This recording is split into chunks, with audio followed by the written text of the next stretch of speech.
नमस्कार दोस्तों। आज की कहानी में पुनः आप सभी का स्वागत है। आज बात अभ्यास और आलस की। इससे ही संबंधित एक कहानी। एक जंगल में गिद्धों का एक समूह रहता था जो बाकायदा वहाँ पर शिकार करता, उनके आसपास के जानवरों का शिकार करता और बढ़िया जीवन यापन कर रहा था। एक दिन वो गिद्धों का समूह उड़ते उड़ते एक समुद्र के किनारे एक जंगल की टापू पर जाकर पहुंचा और वहां देखा कि वहां पे बहुत सारी किनारे मछलियां, मेढक बहुत समुद्र के किनारे मिल जाते हैं और वो वहां पर रहने लगे।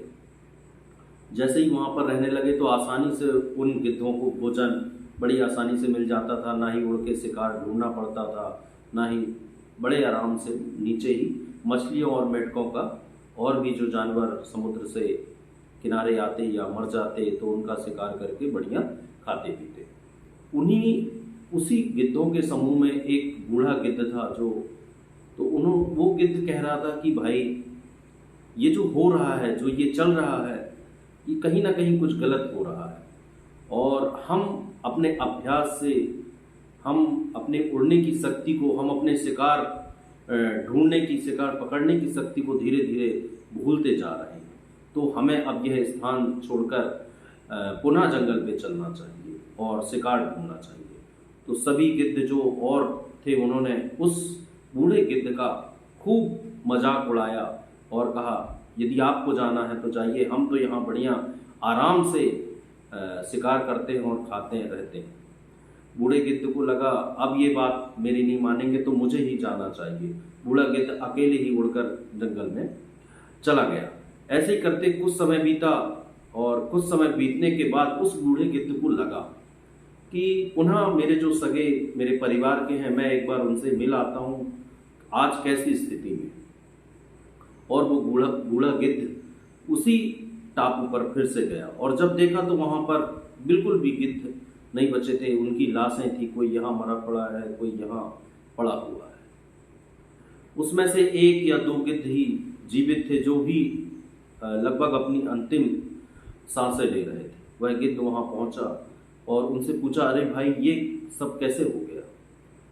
उनने कहा, गिद्ध भाई हम क्या बताएं, यहाँ पर कुछ समय तो बड़े आरामदायक हम लोगों ने बढ़िया यहाँ पर शिकार किया, खाया और रह रहे थे, पर अचानक ऐसा कुछ हुआ कि कुछ चीते यहाँ पर आ गए और वो लोग पहले तो हमारा शिकार करना नहीं प्रारंभ किया, पर जैसे ही उन्हें ये पता चल गया कि ये जो गिद्ध हैं ये उड़ना भूल चुके हैं, अब उड़ नहीं पाते हैं, तो वो एक एक करके हमारा शिकार करने लगे और हम अपना बचाव भी नहीं कर पाए क्योंकि हम तो इतने आलसी हो गए थे जिसके कारण हम उनसे उड़ नहीं सकते थे, ज़्यादा ऊंचा उड़ नहीं सकते थे, ना ही अपने पंजे में इतनी ताकत रह गई थी कि हम उसका विरोध कर पाए। ऐसे करके हमारे ये सभी भाई उनकी चपेट पर आकर और चीतों ने उनका शिकार कर लिया। बूढ़ा जो गिद्ध था उसने कहा, मैंने तो पहले ही कहा था कि हमें यहाँ से चलना चाहिए, क्योंकि यदि हम अपना अभ्यास भूल जाते हैं तो फिर हमें बड़ी समस्या होती है। यह कहानी हमें सिखाती है दोस्तों कि हमारा जो भी कार्य है उसे लगातार अभ्यास करते रहना चाहिए। परिस्थितियां बदलती रहती हैं, हो सकता है ऐसा समय आ जाए कि हमें ऐसा लगने लगे कि अब हमें अभ्यास की आवश्यकता नहीं है। यदि हम पढ़ रहे हैं तो हम सतत अभ्यास करें और उसे आगे बढ़ाते चलें।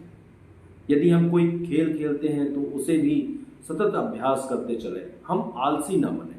यदि हम आलसी बनते तो एक समय ऐसा आता है कि हम जो हमारी शक्ति है उसे भूल जाते हैं और भूलने के बाद हमें बड़ी परेशानियों का सामना करना पड़ता है। धन्यवाद।